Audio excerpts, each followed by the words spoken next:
Russian state TV showed a film recently about last year's clashes between anti-government protesters and police in Moscow. There was plenty of dramatic footage of the disturbance. But it was a different image which stuck in my mind, the picture of a giant wad of $100 bills being counted out. It could have been filmed anywhere. But the subtext was clear: America has been funding and fanning the flames of Russian revolution. The message being transmitted by the state media here is that it is time to batten down the hatches and defend the motherland from outside interference.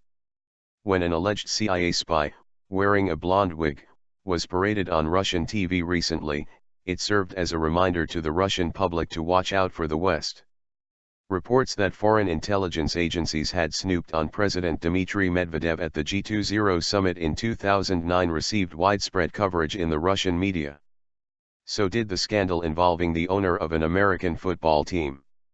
He had apparently joked that Vladimir Putin, the current president, had stolen his $25,000 Superbowl ring.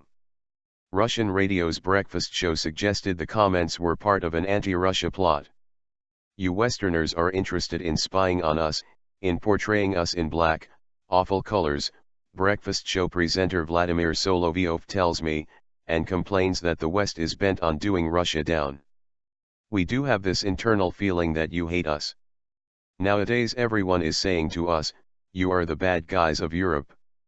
You must behave like you're a little funny kitten. But we're not. We're a great, though ugly, bear, and we don't have to behave like some funny little pet. We are who we are and you have to admit it. Sorry, guys. Always the outcast. Bears may be powerful creatures, but this Russian variety comes across as increasingly paranoid. It sees conspiracy everywhere. For example, after this year's Eurovision Song Contest, none other than the Russian Foreign Minister, Sergei Lavrov, claimed that some votes for Russia's song had been stolen and criticized the organizers of the competition. It is a similar story in international sport. From time to time you hear complaints here that foreign judges and referees are anti-Russian. But why should that be the case? Whether we're talking about the world of sport or industry, it all comes down to geopolitics and economic interests, says Nikolai Valuyev, the former world heavyweight boxing champion and now a Russian MP. Russia controls 1/6 of the world's land mass. We have huge resources of minerals and fresh water. And many countries are irritated by this. That's why Russia will always be viewed as an outcast. The West is always trying to teach us a lesson and order us around.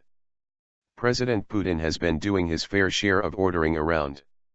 Last year he signed a law obliging all non-governmental organizations that receive foreign grants and which are deemed politically active to register as foreign agents.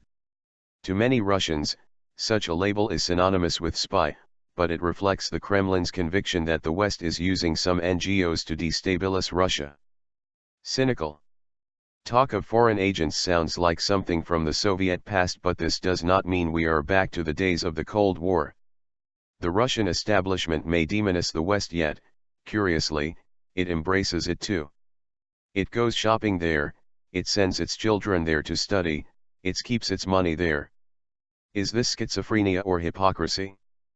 When I look at Putin, I really believe that he thinks there are enemies around but everyone else is playing his game, believes Lilia Shevtsova of the Moscow Carnegie Center. There are so many cynical people around the Kremlin.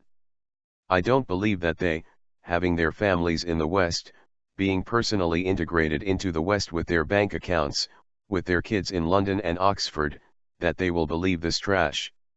Apparently they have to obey the rules of the game, and the rule of the game is to pretend that we in Russia are living in a besieged fortress. Otherwise, what is the justification for oppression? We have to have an enemy. So, perhaps, Russia today is neither pet kitten nor bear? She is, like her own national symbol, a double-headed eagle, with one head looking east and the other west.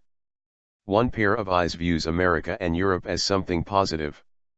The other pair turns away from a West that it views as a threat and a useful scapegoat for Russia's problems.